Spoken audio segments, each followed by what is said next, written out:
I'm Dee with TeeDesignsByDee, and I had one of my subscribers contact me concerning how do you change the offset on one of my templates that I sell in my Etsy store as well as my stand store. And so I'm going to take a few minutes just to walk you through that.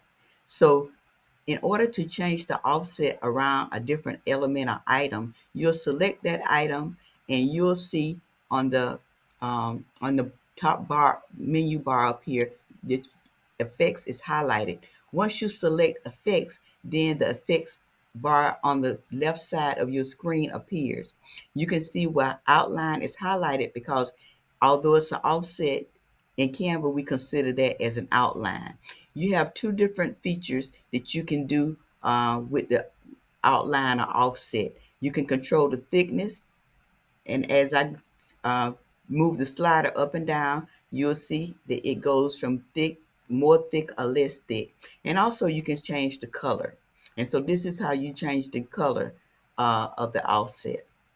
And I'm gonna close the window, and that's about it. If you have any other questions, do reach out to me at Debbie at TeeDesignsByDee.